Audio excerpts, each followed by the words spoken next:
Manajemen Pemberian Pakan Unggas, dosen pengampu Ina Nurtanti, SPT MPT, D3 Produksi Ternak Universitas Muhammadiyah Karanganyar. Yang melatar belakangi pembahasan hari ini, kita harus tahu mengapa unggas harus makan. Pentingnya pakan bagi unggas. Terdapat 4 faktor di antara lain, yaitu makan untuk kebutuhan hidup pokok, untuk maintenance, kemudian untuk growth dan pertumbuhan, untuk bertumbuh kembang, kemudian untuk produksi, di sini produksi telur dan juga produksi daging, kemudian bereproduksi, berkembang biak. Pokok bahasan pada hari ini adalah sistem pencernaan, bahan pakan, konsumsi pakan, dan konsep restriction feeding. Nah, selanjutnya mari kita simak untuk sistem pencernaan pada unggas.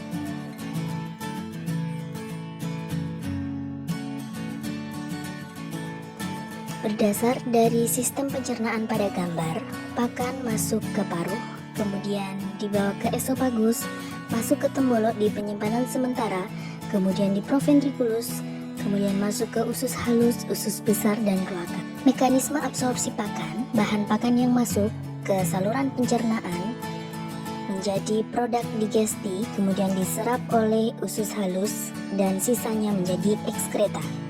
Bahan pakan selanjutnya akan kita bahas di antara lain sebagai berikut.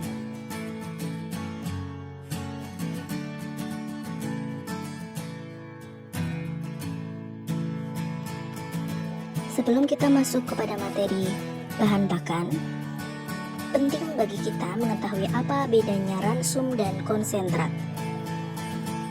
Perbedaan ransum dan konsentrat sebagai berikut. Konsentrat adalah pakan pelengkap, sedangkan ransum adalah pakan jadi yang terdiri dari berbagai bahan pakan.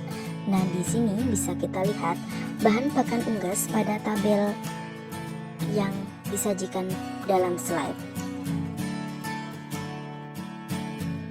Ada 4 komponen utama dalam membuat formulasi unggas, di antara lain adalah protein, karbohidrat, vitamin, dan mineral. Protein, karbohidrat, dan lemak mengandung karbon hidrogen dan oksigen sehingga dapat dibakar sebagai sumber energi di dalam tubuh. Macam bentuk pakan ayam ada beberapa, di antara lain adalah bentuk mash, fine crumble, crumble, dan pellet. Penggunaan bentuk ini disesuaikan dengan umur ayam untuk memudahkan konsumsi pakan. Bahasan selanjutnya adalah konsumsi pakan pada unggas.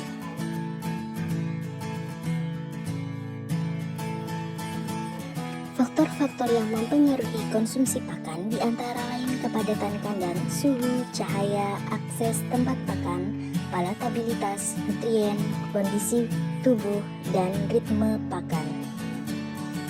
Salah satu metode pemberian pakan yaitu restriction feeding. Pembahasan yang selanjutnya adalah penerapan bagaimana restriction feeding tersebut.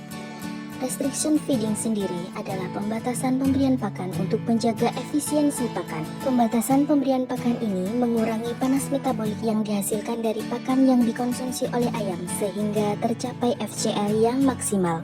Konsep restriction feeding ada 2, yaitu early feed restriction and compensatory growth plan, dan feed restriction selama periode finisher.